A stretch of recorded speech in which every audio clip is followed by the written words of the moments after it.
आप सभी साथियों का साईं दरबार शिरडी में बहुत बहुत स्वागत है। बाबा शिरडी महाराष्ट्र के अहमदनगर ज़िले में स्थित शिरडी धाम जो विश्व प्रसिद्ध है। भारत के कोने कोने से लोग बाबा साईं का दर्शन करने के लिए यहाँ आते हैं और रोज़ लगभग 25,000 दर्शन श्रद्धालु करते हैं और अपने मनोकामना पूरी करने के लिए बाबा से आशीर्वाद प्राप्त कर अपने घर सुखी सुखी पहुंचते हैं, इसी कामना में कि भगवान शिरडी उनकी सारी मनोकामनाएं पूरी करेंगे। और उत्तर भारत से लेकर दक्षिण भारत से लेकर पश्चिम भारत, पूर्वी भारत के कोने कोने से लोग बाबा शिरडी का दर्शन करने के लिए हर रोज़ महाराष्ट्र के अहमदनगर जिले में उपस्थित होते हैं।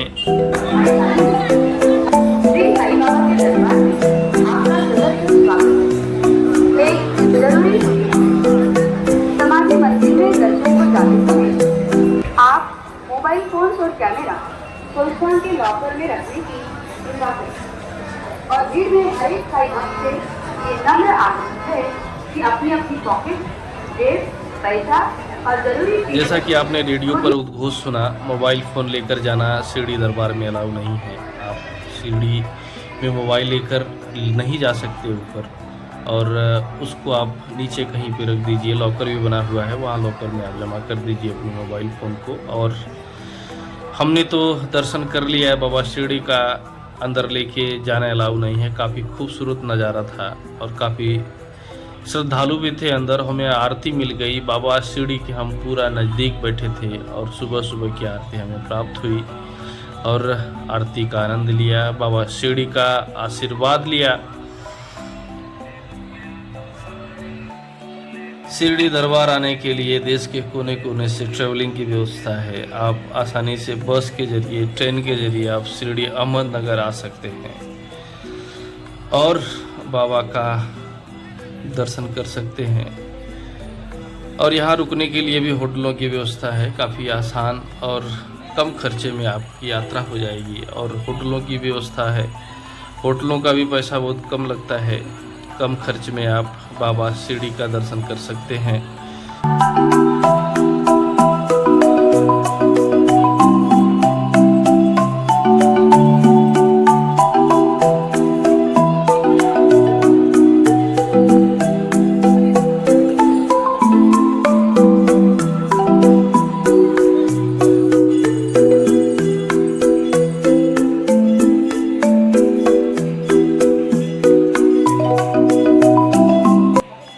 शिरडी प्रांगण में ही भगवान श्री हनुमान की काफ़ी खूबसूरत मूर्ति है, जिसकी पूजा अर्चना चालू है, जिसकी पूजा अर्चना हो रही है, वह भी आप देखिए।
अब हम द्वारिका माई चलेंगे, जहाँ पर हमेशा दीप प्रज्वलित रहती है, दीप हमेशा मिलती रहती है, दीप हमेशा जलती रहती है, जिसकी भभूत बना करके जब आप साईं दरबार का दर्शन करने के बाद बाहर निकलेंगे तो उस भभूत को आपको दिया जाता है, जिसको माथे पर लगाने से सारे संकट दूर हो जाते हैं। ऐसी यहाँ की आस्था है और यहाँ वह स्थान है जहाँ बाबा शिरडी हमेशा बैठा करते थे, हमेशा आराधना किया करते थे।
आइए बाबा शिरडी के कुछ विशेष सिद्धांतों पर प्रकाश डालते हैं, उनके विशेष सिद्धांतों को जानते हैं कि बाबा शिरडी के सिद्धांत क्या थे।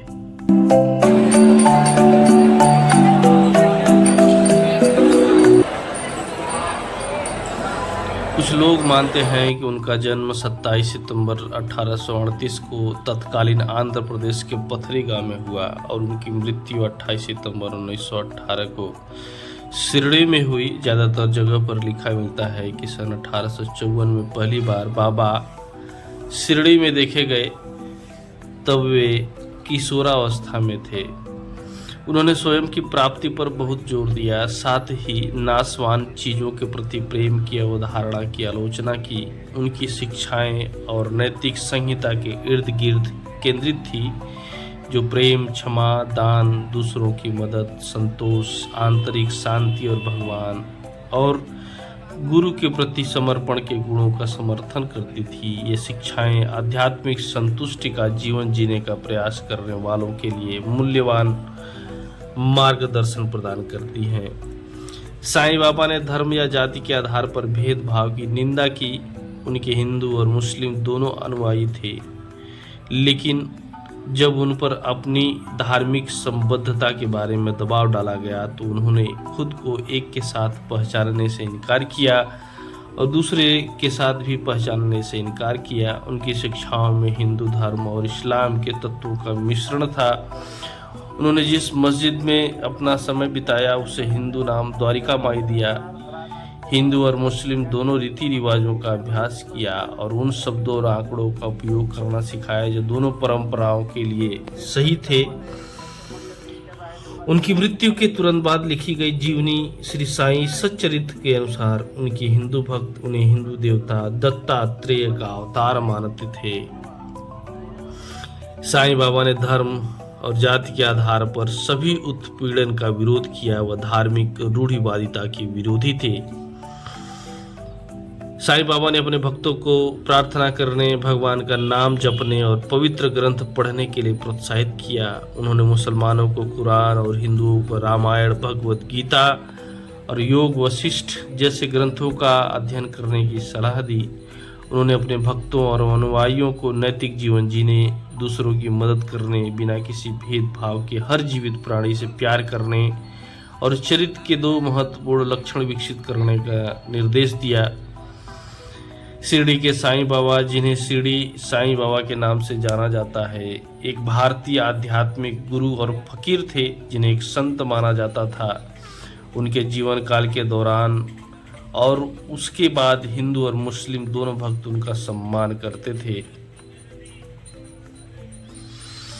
धार्मिक उथल पुथल के समय भारत में विभिन्न धार्मिक और सामाजिक समूहों के बीच एकता लाने में एक दिव्य भूमिका निभाई। उनके पास बड़ी संख्या में हिंदू, मुसलमान, पारसी, ईसाई और सिख भक्त थे जिनके साथ उन्होंने समान व्यवहार किया।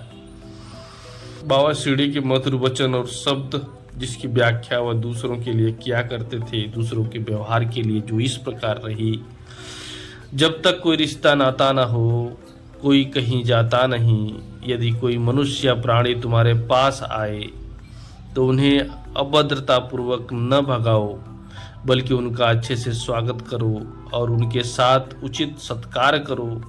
यदि आप प्यासे को पानी, भूखे को रोटी, नंगे को कपड़े और अजनबियों को बैठने और आराम करने के लिए अपना बरामदा देंगे तो श्री हरि भगवान निश्चित रूप से प्रसन्न होंगे। अगर कोई आपसे पैसा चाहता है तो आप देना नहीं चाहते तो न दें, लेकिन उस पर चिल्लाएं नहीं, उस पर अभद्रतापूर्वक बात ना करें। बाबा शिरडी के कुछ अनमोल व्यवहार इस तरह से थे।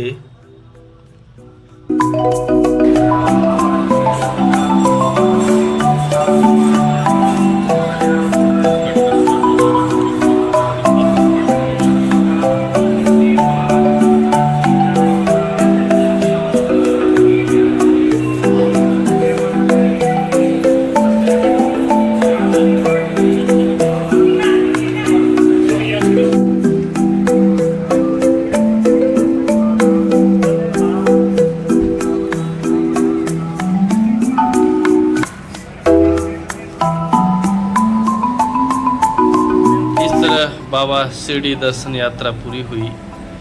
फिर मिलेंगे एक नई वीडियो में एक नई मंदिर के साथ एक नई यात्रा पर। तब तक के लिए धन्यवाद। अगर आपने अभी तक चैनल सब्सक्राइब नहीं किया है तो प्लीज़ चैनल को सब्सक्राइब जरूर कीजिएगा, क्योंकि हम इसी तरह का वीडियो आपके लिए लाते रहते हैं। धन्यवाद।